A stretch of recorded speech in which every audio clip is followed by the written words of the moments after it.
नमस्कार मंडळी, कशा आहात तुम्ही सगळे? मी धनश्री स्वागत आहे तुम्हा सगळ्यांचं पुन्हा एकदा माझ्या यूट्यूब चॅनलमध्ये. तर मी आज तुमच्यासाठी घेऊन आलेली आहे आलूचा पराठा. खायला पण तेवढाच चविष्ट आणि सोपीसुद्धा असतो बनवायला. याच्यामध्ये ना मी जास्त काही मसाले वापरलेले नाही आहेत.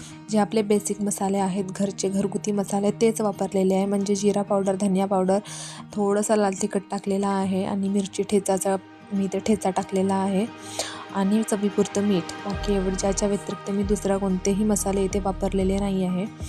भाजीसुद्धा मी इथे तडका देऊन केलेली नाही आहे. मी साधीच भाजी ठेवलेली आहे. मला तशीच आवडते म्हणून मी तशीच भाजी ठेवणार आहे.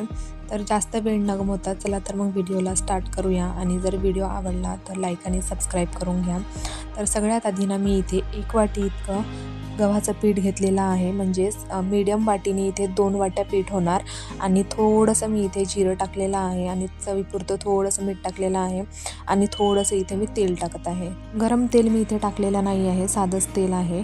तर तुम्ही इथे गरम तेल पण करून टाकू शकता, म्हणजे पराठा इथे छान असा खुसखुशीत होणार. तर इथे ना आता सगळं मी एकजीव करून घेणार आणि इथे थोडं थोडं पाणी टाकून मी इथे पीठ मळून घेणार. आणि पीठ मळून झालं की त्याला मी 15 मिनिट इथे रेस्ट करायला ठेवणार आहे. तर इथे ना माझं पीठ मळून झालेलं आहे. आता ना त्याला मी थोडंसं तेल लावून इथे चुरून घेते. कणिक नाही इथे खूप जास्त मी पातळ चुरलेली नाही आहे, घट्ट अशी कणिक ठेवलेली आहे. म्हणजेच पोळी करताना इथे पराठा फाटला नाही जावा म्हणून मी इथे थोडी ना इथे जाडच ठेवलेली आहे, म्हणजे घट्ट ठेवलेली आहे कणिक. आता ना त्याला मी बाजूला व्यवस्थित ठेवून दिला आहे. आणि आता इथे मी बटाटा शिलून घेते. बटाटा ना आधीच मी इथे उकळायला ठेवून दिलेला होता. तर सगळे बटाटे मी असे इथे त्याच्यावरचे साल काढून घेतलेले आहे. आणि आता ना इथे मी बटाट्याला मॅश करून घेणार. आणि त्यामध्ये ना इथे मी 2 कांदे घेतलेले आहे, बारीक चिरला आहे त्या कांद्याला. आणि थोडीशी इथे 1-2 मिरची घेतलेली आहे आणि सोबतच सांबार घेतलेला आहे.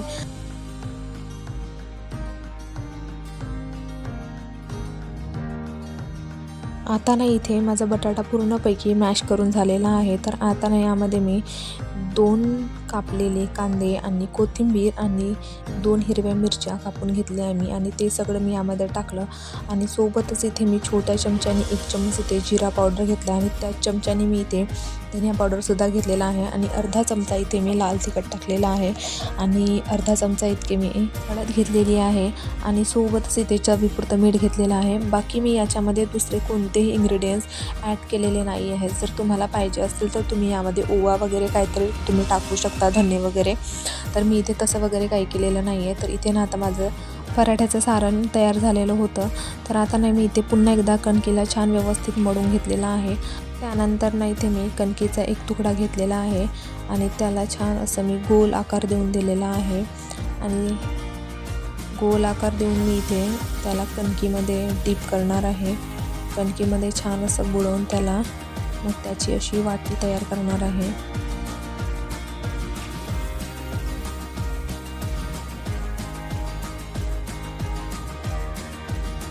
त्याची अशी वाटी करून झाली की त्यामध्ये मग आपण जे आपलं पराठ्याचं सारण बनवलं होतं तर त्याचा असा गोळा घ्यायचा आणि या वाटीमध्ये असा टाकायचा.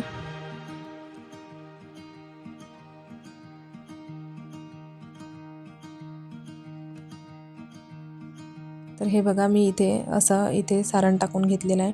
आणि आता ना इथे थोडंसं ते सारण माझ्या हाताला चिपकत होतं, त्यामुळे मी इथे कणकेचा थोडा हात घेतलेला आहे आणि असं त्याला प्रेस करत आहे. आणि प्रेस करून झालं की मग नंतर हे असं करायचं गोल गोल गोल गोल हाताने आपल्या बोटांनी करायचं आहे. त्याला असं फिरवायचं आहे बोटाचा दाब देऊन. आणि मग नंतर पुन्हा ते बाहेर निघत होतं तर पुन्हा त्याला मी इथे कणकीचा हात घेऊन त्याला व्यवस्थित आतमध्ये दाबून घेत आहे. आणि नंतर त्याचं असं मी त्याला पूर्ण पॅक बंद करून घेणार आहे. आणि वरचा जो असा गुंडा आहे तो तोडून घ्यायचा. छान इथे व्यवस्थित माझं पराठ्याचं जे सारण होतं ते इथे मी माझं भरून झालेलं आहे.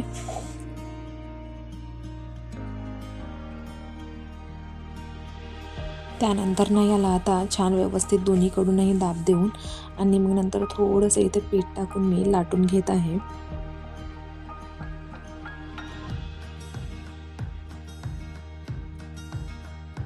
तर इथे मी ना मिरची थोडी मोठी मोठी जाड कापलेली होती, तर त्यामुळे ना इथे थोडी पोळी इथे फाटत आहे. पण ठीक आहे, तुम्ही बारीक थोडी कापा इथे, मोठी कापलेली आहे म्हणून इथे वाटत आहे. बाकी माझ्या आलूचा वगैरे इथे काही प्रॉब्लेम नाही आहे.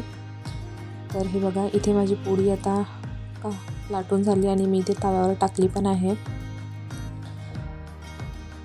पलटून घेतली आणि बघा छान असं व्यवस्थित शिजलेली आहे. थोडंसं त्याला इथे तेल लावून घेऊया.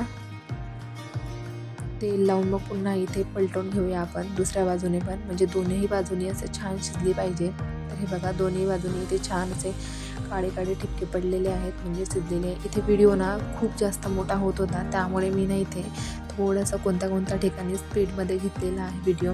तर बघू शकताय तुम्ही इथे दोनही बाजूनी किती छान मस्त माझा पराठा शिजलेला आहे. तर हा ना इथे पराठा शिजलेला आहे. तर आता ना मी याला काढून घेत आहे. तर आता ना मी इथे सर्कल शेपवाला इथे मी पराठा तुम्हाला करून दाखवलेला होता. तर आता ना इथे माझ्या मुलीची डिमांड होती की मम्मी मला स्क्युअरवाला पराठा करून दे म्हणून. तर तिच्यासाठी मी इथे स्क्युअरवाला पराठा बनवत आहे.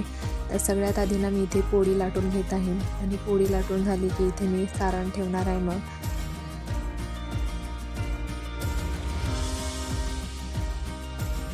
तुम्ही ना इथे एका ठिकाणी पण सारण ठेवू शकता.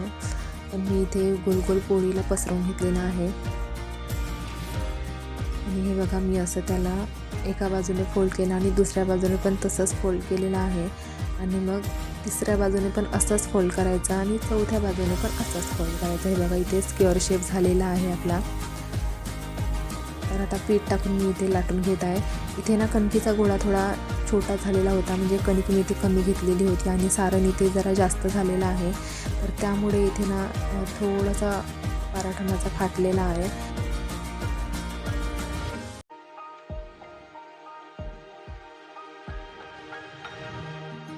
इथे माझा हा स्क्युअर पराठा पण तयार झालेला आहे, लाटून झाला. आणि आता यालासुद्धा मी इथे तव्यावर टाकून फ्राय करून घेत आहे. तर हे बघा तुम्ही एका बाजूने मी इथे भाजलेला आहे आणि आता दुसऱ्या बाजूने पण छान भाजून मी याला तेल लावून घेत आहे.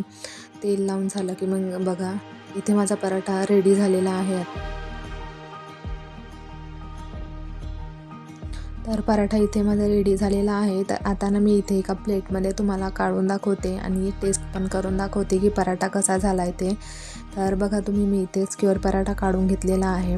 दोन्हीही पराठे मी इथे काढून घेतलेले आहे आणि आता तुम्हाला इथे टेस्ट पण करून दाखवते की दोन्ही पराठे व्यवस्थित झाले आहे ते. तर तुम्ही बघू शकता इथे सर्कल जो पराठा आहे तो व्यवस्थित झालेला आहे, म्हणजे कणकीचा जो गोळा होता तो मी इथे थोडा जास्त घेतलेला होता म्हणून ना तो पराठा इथे फाटलेला नाही आहे. फक्त मिरचीचे जे तुकडे होते ते थोडे मी इथे बारीक कापायला पाहिजे होते, तर ते नाही कापले. तर तुम्ही ना बारीक कापून घ्या. तर इथे आता सॉससोबत मी इथे टेस्ट करून दाखवते. तर बघू शकताय तुम्ही इथे पराठे ना खूप सॉफ्ट आणि लुसलुशीत झालेले आहेत आणि मलासुद्धा अगदी आवडले आणि माझ्या मुलीने पण खूप छान आवडीने खाल्लेले आहेत आणि सगळ्यांनीच खाल्ले त्यासोबत. तर तुम्ही पण हे पराठे ट्राय करू बघा. म्हणजे मी इथे काही खास इन्ग्रेडियंट्स वापरलेले नाही आहेत या पराठ्यामध्ये, पण तरीसुद्धा माझे खूप छान व्यवस्थित पराठे बनलेले आहे. व्हिडिओ कसा वाटला ते तुम्ही मला कमेंट करून सांगा आणि जर व्हिडिओ आवडला तर लाईक आणि सबस्क्राईब करायला विसरू नका. Bye bye.